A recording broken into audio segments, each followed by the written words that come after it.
Magandang araw po, welcome po sa aking channel, Love9 TV. Patalasasan po, meron po ba kayong mga properties na napapabayaan or non-performing assets? Plan nyo ibenta, pero wala kayong oras sa pagbenta nito. Kung ito'y pagkakatiwala nyo po sa amin, tawag lang po kayo sa aking numero, usap po tayo, gawin ko po ng video for free. Yes, libre po, wala po kayong babayaran.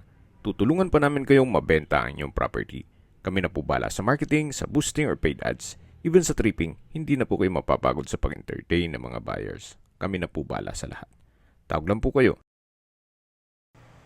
Nandito po tayo ngayon sa isang subdivision dito sa Tagaytay. Ito pong bagong video presentation natin ay isang 2-story house na modern design. Ito po ay well-maintained, kaya ready for occupancy. May lot area po ito na 500 square meters at may floor area na 600 square meters. May 5 bedrooms, 5 toilet and bath, fully furnished, nakabakod na po buong property, at naka-centralize po ang water heater. Meron din pong mga solar panels at 16 channels na CCTV. At ang kagandahan pa po dito, meron po itong swimming pool at naka-landscape na rin po. Yan po yung pasad. Tunghayin nyo po. Napakaganda at wala na po kayong ipapagawa dito. Tungkol naman po sa dokumento nito, ito'y titulado, buhay po ang may-ari, kaya wala po kayong maging problema sa documentation o sa transfer ng title. Ito po'y dinisenyo ng isang sikat na arkitekto na si Susan Policarpio Fabian. At na-feature na rin po ito sa isang magazine. Tunghayin niyo po ulit itong napakagandang property kung saan napakaaliwalas at wala na po yung ipapagawa dito. Ito po yung 4-car garage. Then sa taas po ay may balkonahe.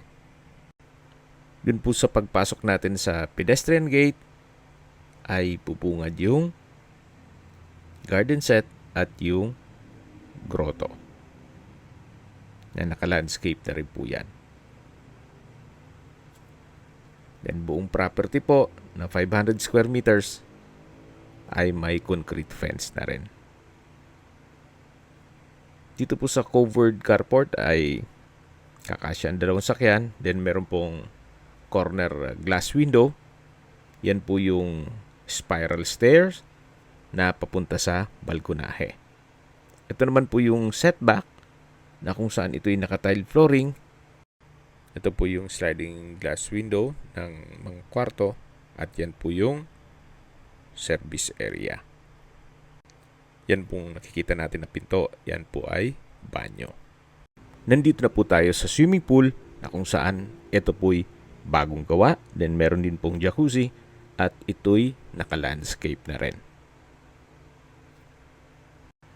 Ang kagandahan po dito sa property, kung sakali man na gusto nyong i-convert sa Airbnb or staycation business, kahit po malaking pamilya ay kaya nyong ma-accommodate.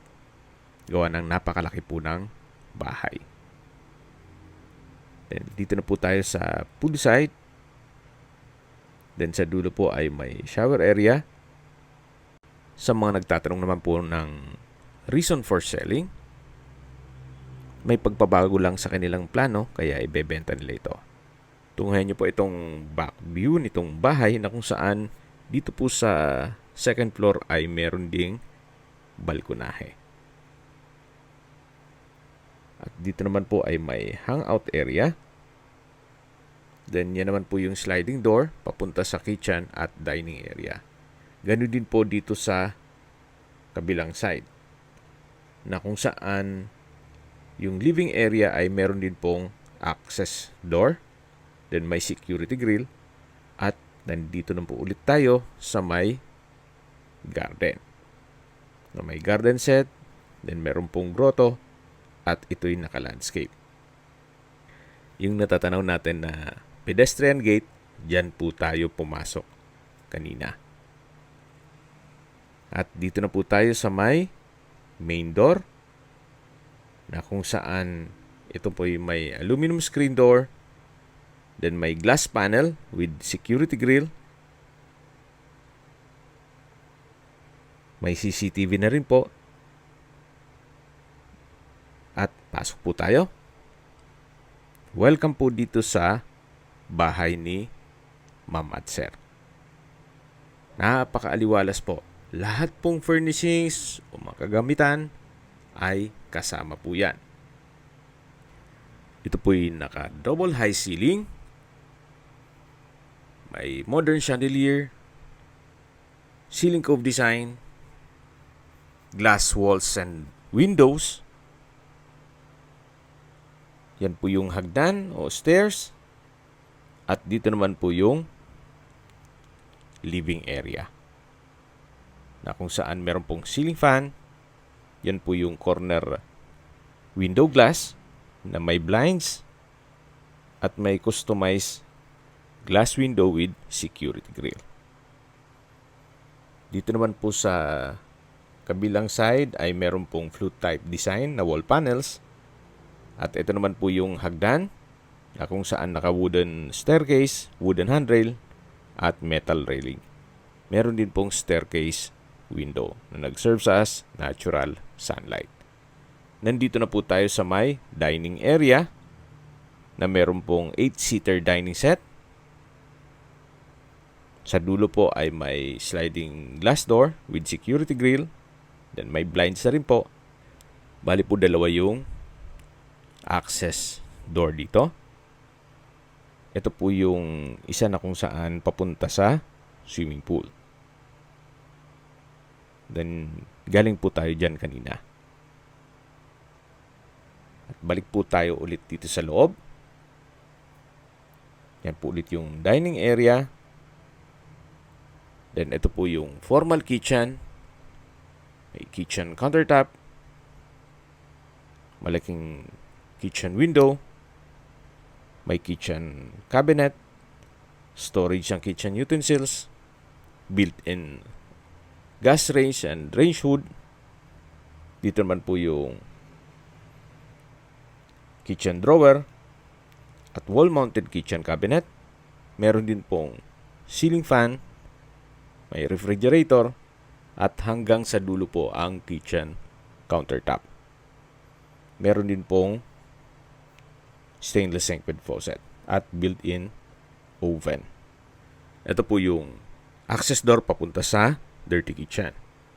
Meron din pong kitchen countertop, kitchen window, kitchen cabinet and drawer, may ceiling fan, gas range, range hood. Meron pong access door na may aluminum screen door. Paglabas nyo po ay yung service area. Yan po yung papunta dun sa harapan at dito naman yung papunta sa swimming pool. Dito po sa service area ay may CCTV. Yan po yung banyo malapit sa swimming pool at dumaan na po tayo dito kanina. Balik po ulit tayo dito sa loob. Ito po ulit yung dirty kitchen. Ito pong sliding glass windows ay may blinds. At meron po ditong common toilet and bath. May hand wash basin, water closet with bidet, shower, tile bathroom wall, at bathroom window na may security grill. So, malinis naman po siya, wala po kayong ipapagawa dyan. Dito naman po sa kabila ay dapat maid's room po ito. O pwede ring stock room, pero sa ngayon, dito po nakapwesto yung monitor ng CCTV. So, 16 channels po yan. Paikot ng buong bahay. Meron din pong glass window with security grill sa dulo. Balik po ulit tayo dito sa may formal kitchen. Tunghayan niyo po ulit.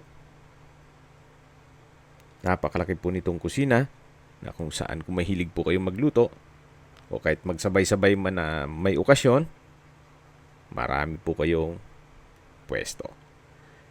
Yan po ulit yung dining area na may dining set, then may sliding glass door.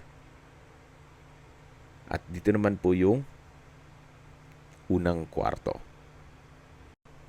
Sa spasyo, malaki naman po siya. Meron na rin pong double deck, may pin lamps, then may glass window with security grill and blinds. Wooden design po itong tile flooring. Ito pong double deck ay may pull-out bed. Then meron din po itong sariling toilet and bath na naka-solid wood door. Then may overhead shower, tile bathroom wall, may wall-mounted stainless towel rack, water closet with bidet, bathroom countertop with hand wash basin at vanity mirror.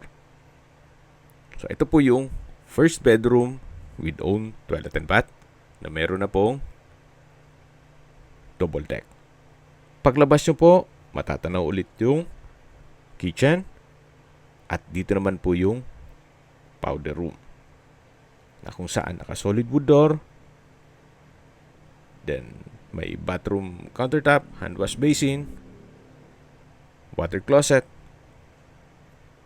may vanity mirror, at from floor to ceiling po ang tile bathroom wall. Yan po yung powder room. Katabi lang nitong first bedroom na may sariling toilet and bath. Ito po palang billiard table ay na-convert yan sa mismong table. Kung sakali man na kailangan yung mas malaking lamesa,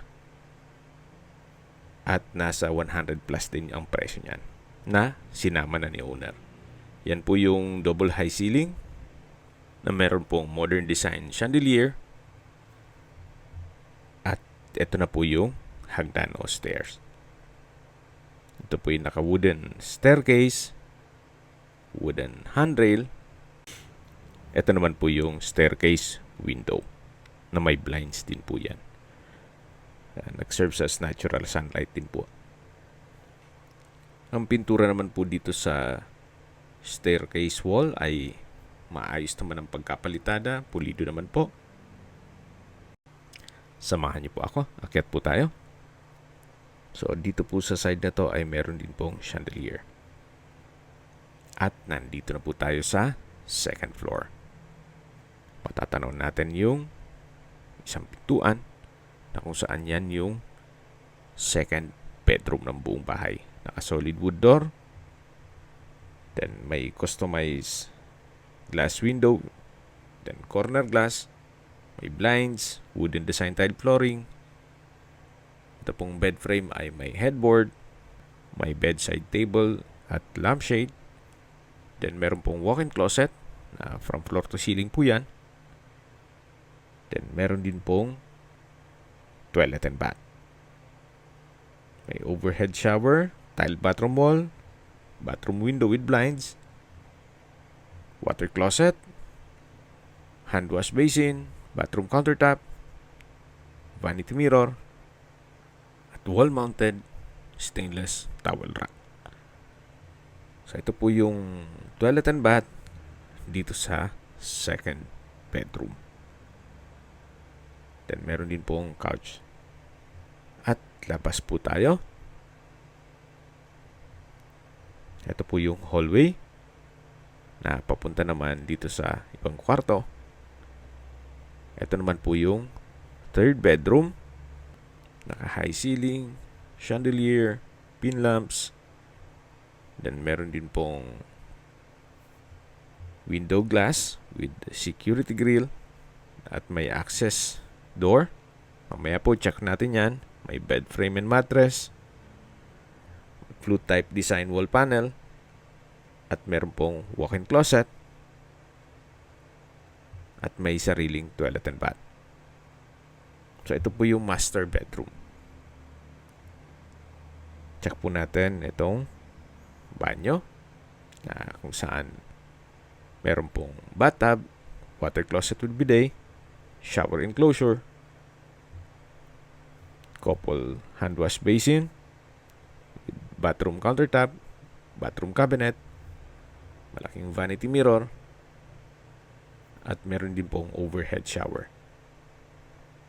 Then, from floor to ceiling din po ang tile bathroom wall. So, ito po yung bathroom countertop. Then, may bathroom window. At dito naman po yung walk-in closet na meron pong whole body mirror. At pasok po ulit tayo dito sa master bedroom.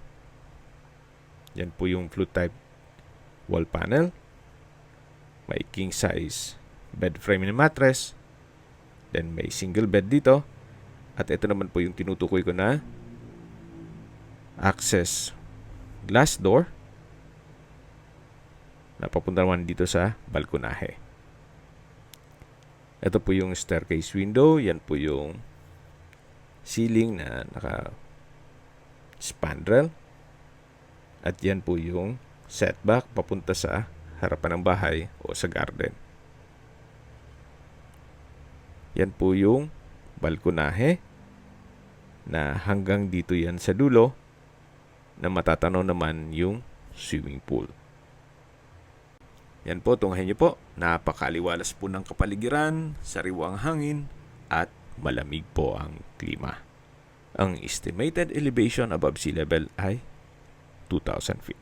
Opo, ito po'y nasa mataas na lugar.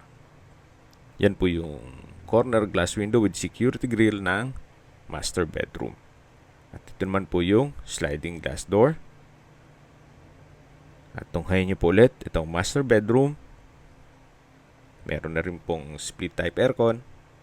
At ito'y high ceiling. Naka solid wood door din po ito. At lalabas na po tayo. Balik tayo dito sa hallway. Ito naman po yung fourth bedroom. Meron pong split type aircon, double deck, pull out bed, wooden design tile flooring, may glass window with blinds, then meron pong wardrobe,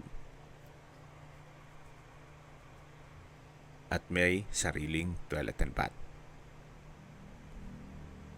May overhead shower, tile bathroom wall, bathroom window with blinds, water closet with bidet, hand wash basin, bathroom countertop, at vanity mirror. So wala din po kayong papagawa dyan. Napakalinis po. So ito po yung fourth bedroom.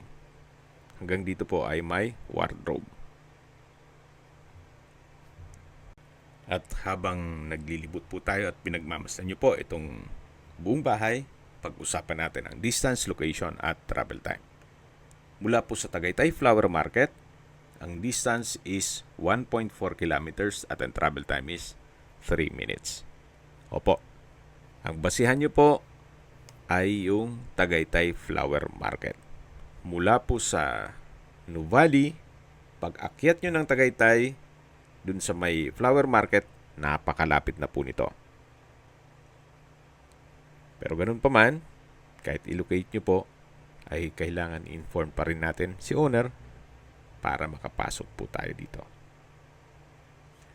At mula naman po sa Picnic Grove, ang distance is 2.7 kilometers at ang travel time is 5 minutes. Mula naman po sa Tagaytay Rotonda, ang distance is 4.3 kilometers at ang travel time is 10 minutes, kung saan kumpleto na po doon gaya ng malls, hotels, restaurants, banks, schools, church, at hospital. Yan po yung lagi yung binabanggit sa inyo na dapat nyo i-consider sa paghanap ng property, yung meron pong malapit na hospital. Hindi ko naman po sinasabing sakitin kayo. Yan naman po for emergency purpose lang naman. At mula naman po sa Calac, Santa Rosa exit, ang distance is 25.6 kilometers at ang travel time is 35 minutes kasama na ang traffic. Ang Calac po ay connecting South Luzon Expressway, Skyway, all the way to North Luzon Expressway at ibang parte ng Metro Manila. Mula naman po sa Manila o sa airport, ang distance is 53.5 kilometers at ang travel time is 1 hour and 42 minutes. Okay, recap lang po sa mga nag-skip ng video. Ito pong property ay nasa Tagaytay. Ito po'y well-maintained at ready for occupancy. May lot area po ito na 500 square meters, may floor area na 600 square meters, fully furnished, 5 bedrooms, 5 bathrooms, may 4 car garage, then solar panels, centralized water heater, then 16 channels na CCTV. At tungkol naman sa dokumento nito, ito po'y titulado, buhay po ang may-ari, kaya wala po kayo maging problema sa documentation o sa transfer ng title. Ang nagdisenyo po nito ay isang sikat na arkitekto na si Susan Policarpio Fabian. At na-feature na po ito sa isang magazine. Ganun po kaganda ang property. Okay, sa presyo na po tayo. Binebenta po ito ni owner sa halagang 50 million pesos net. Ibig pong sabihin, si buyer na po ang sasagot sa lahat ng taxes at expenses with regard to documentation. So, nandito na po tayo sa poolside. Yan po yung blue type design. Then, dito naman po yung pump room. At dito naman sa side na to ay yung shower. Na may overhead shower, then naka tile flooring. So gaya na sabi ko sa inyo, ito pong swimming pool ay halos bago pa po ito. At yan po yung service area. Dito naman po ay may toilet na kung saan kompleto din po ang toilet fixtures gaya nitong hand wash basin, vanity mirror, tile bathroom bowl, at water closet with bidet. Para hindi na po papasok pa sa loob ng bahay kung sakaling may gagamit ng banyo. Kung hanap nyo po isang property na malaking bahay, may swimming pool, at wala na po kayong ipapagawa, you might consider this property, especially kung kaya naman ang budget ninyo. At yan po yung spiral stairs na kung saan papunta yan sa balkonahe. At aakyat po tayo dito para masilip ninyo kung anong meron dito sa taas. Sa baba po nito ay yung garahe. Dito naman po sa taas ay meron pong garden set. Yan po yung kapaligiran. Napakaganda po, napakaaliwalas. Very relaxing. May mga pine tree, malapad ang daan, at yan po ang inyong magiging kapitbahay. Yan po yung driveway, at ito naman po yung sa taas ng bahay na kung saan dito po sa second floor ay high ceiling din po siya. Then may brickstone design itong wall, at bababa na po tayo. Kung may mga katanungan po kayo dito sa property na to at gusto magpaset ng tripping, tawag lang po kayo sa aking numero. At sa mga kababayan naman natin nasa ibang bansa, meron po akong WhatsApp, Viber, at Telegram. Same number lang po, 0917-316-3399. Ito po yung garahe at yan po yung gate. Sa mga nagtatanong naman po ng aming Facebook, meron po aming Facebook page na Nov9TV at Facebook Real Video. Meron din pong TikTok at Instagram. May ibang YouTube channel po kami, the Nov9TV channel, Nov9TV Listings, Nov9TV On The Spot, Nov9TV Updates, at Nov9TV House Rental. Sana po naibigyan nyo ang video presentation. Paki-like and subscribe na lang po sa aking channel para ma-update din po kayo sa aking future listings. Kung sakali po hanap nyo yung mas malaking sukat ng lupa, meron din po kami ibang listings na pwede nyong pagpilian. Huwag po kayong mag-atubiling tumawag sa amin.